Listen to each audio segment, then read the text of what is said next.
नमस्कार दोस्तों। कल हम सब ने अपने घरों के पास ट्रेजेडी देखी गुड़गांव की। पूरा गुड़गांव 4, 5, 6 घंटे तक थमा रहा।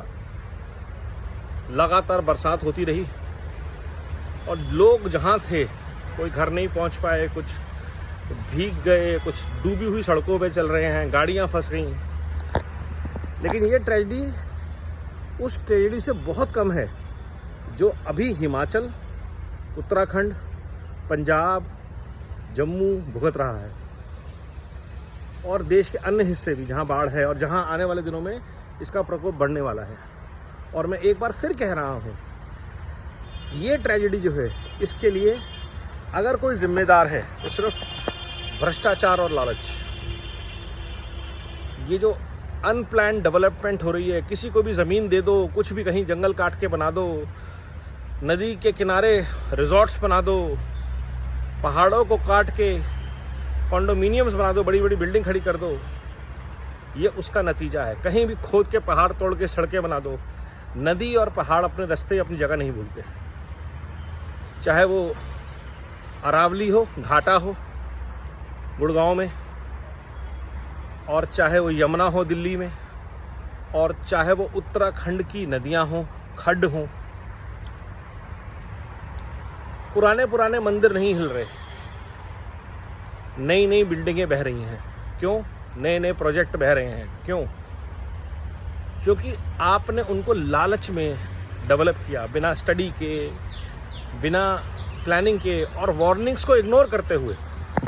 मैं ऐसे कई लोगों को जानता हूं जो भारत के वाटर और पावर इंफ्रास्ट्रक्चर के कंसल्टेंट एडवाइज़र रहे हैं, और जब उनसे बात हुई तो उन्होंने बड़ा स्पष्ट कहा कि हमने ये क्लियर वार्निंग्स दे रखी हैं कि ये रोड का प्लान है, लेकिन इसको अगर आपने इतना छेड़ा तो ट्रेजेडी हो जाएगी।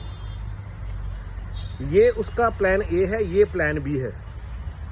लेकिन उन सबको इग्नोर करके जो L1 की मेंटेलिटी है, लोएस्ट बिडर, सबसे छोटे रास्ते से पहुंच जाएं, पहाड़ों को खोद खोद के टनल्स बना दें, और सबसे बढ़िया जहां मर्जी आई वहां पे जमीन काट के, पहाड़ काट के कंक्रीट लगाओ और दीवार बना दो। It doesn't work that way. Manali में, ब्यास में जो आ रही हैं बाढ़ें, वो ऊपर कहीं रुक सकती थी अगर पेड़ होते तो, आती ही नहीं अगर रेन डिस्ट्रीब्यूट होती तो। आपने मेगा कंस्ट्रक्शन की, आपको मेगा ट्रेजेडी मिली। It's as simple as that. जितना ज़्यादा आपका अत्याचार होगा नेचर पे, उतना ही तीव्र प्रहार प्रकृति आप पे करेगी, सृष्टि आप पे करेगी। ये बात आप मान लीजिए। आज जो गुड़गांव में बारिश होने की प्रेडिक्शन है, और उसके बाद जो तांडव होगा, वो इसलिए नहीं होगा कि बारिश ज़्यादा हुई, वो इसलिए हुआ कि आपने दमदमा लेक, पूरी की पूरी अरावलीज के इकोसिस्टम को बर्बाद कर दिया गोल्फ कोर्स एक्सटेंशन बनाने के चक्कर में। आईरियो, M3M, DLF, इन सब के जो बड़े बड़े प्रोजेक्ट बने हैं, वो घाटा के फ्लो पे बने हैं। वहाँ से वो पानी था जो दमदमा लेक और बाकी सब बॉडीज़ को वहाँ पे सींचता था। गुड़गांव का, दिल्ली NCR का पूरा इकोसिस्टम था जो डिस्ट्रॉय कर दिया गया। कुछ लैंड शार्क्स, कुछ पॉलिटिशियंस, कुछ कॉन्ट्रैक्टर्स की बदौलत। पहले खान माफिया ने लूटा, फिर लैंड माफिया ने लूटा, और यही ट्रेजेडी फरीदाबाद की है। इस बाढ़ के बाद शायद सूरजकुंड लेक भर जाए, बडकल लेक भर जाए। उनका भरना ज़रूरी है, क्योंकि आपने उसको खोखला किया सालों तक दोहन से।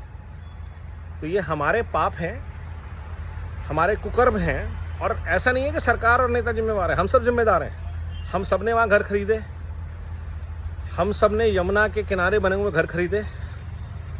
आप सबने सुपरटेक की बहुत बड़ी बिल्डिंग देखी होगी, वो ठीक यमुना के ऊपर है और किसी को वो दिखाई नहीं देती।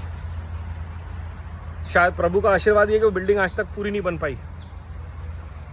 और ऐसी बहुत सारी, जहाँ ओखला बर्ड सेंचुरी है, वहाँ पे इतनी बड़ी हाई राइज कैसे बन गई, किसी को नहीं दिखाई दिया। किसने नक्शा पास किया? तो ये दिल्ली, गुड़गांव, नोएडा जैसी जगहों पे भ्रष्टाचार है, ये उसका प्रताप है। कि प्रदूषण होगा तो एक्सट्रीम होगा, बारिश होगी तो एक्सट्रीम होगी, मौसम ख़राब होगा तो एक्सट्रीम होगा, जाम लगेंगे तो एक्सट्रीम लगेंगे, गर्मी होगी तो एक्सट्रीम होगी, क्योंकि आपने भी अंत कर दिया है, हाहाकार मचा दिया है, एक्सट्रीमिज्म कर दिया है डेवलपमेंट के नाम पे। तो घूम फिर के बात इतनी सी है, अगर आप चाहते हैं कि प्रकृति आपके साथ सम्मान से पेश आए तो पहले प्रकृति का सम्मान करना सीखिए, सृष्टि का सम्मान करना सीखिए। ये बहुत ज़रूरी है। सृष्टि का दोहन, पेड़ों का काटना, पहाड़ों को तोड़ना, नदियों को टॉर्चर करना हमें बंद करना पड़ेगा। और उससे ज़रूरी बात पहाड़ों के लिए मैं बार बार जो कहता हूँ, टूरिस्ट का इनफ्लो लिमिट करना पड़ेगा। पहाड़ इतना लोड नहीं ले सकते। प्लास्टिक का बिल्कुल बैन करना पड़ेगा। इतना कूड़ा जो पहाड़ों में टनों पड़ता है वो सारा बह के नीचे आता है, नदियों में टॉक्सिक फैलाता है, माइक्रोप्लास्टिक फैलाता है। कभी मनाली में कूड़ेदान देख लीजिएगा, आपको समझ में आ जाएगा मैं क्या कह रहा हूँ। किसी भी शहर में कूड़े की, वेस्ट डिस्पोजल की कोई व्यवस्था नहीं है, स्पेशली जो प्लास्टिक वेस्ट है, पैकेजिंग वेस्ट है, पानी की बॉटल्स का वेस्ट है, चिप्स के पैकेट का वेस्ट है। तो एक कलेक्टिव ट्रेजिडी है ये। अभी आप खाना बांटेंगे, अभी आप लोगों के लिए डोनेशन करेंगे, वो सब ठीक है, बट हमें इसके कारणों में घुसना पड़ेगा, समीक्षा करनी पड़ेगी और करेक्टिव मेजर लेने पड़ेंगे। To start with, zero construction policy for next 5 years should be implemented in Himachal, Uttarakhand, Jammu and Kashmir and Delhi N C R and Punjab.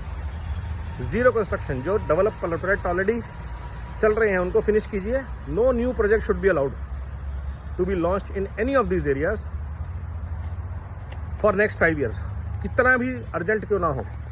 कोई टूरिस्ट प्रोजेक्ट नहीं, कोई इंफ्रास्ट्रक्चर नया प्रोजेक्ट नहीं, कोई डैम नहीं अलाउ होना चाहिए यहाँ पे। जय हिंद।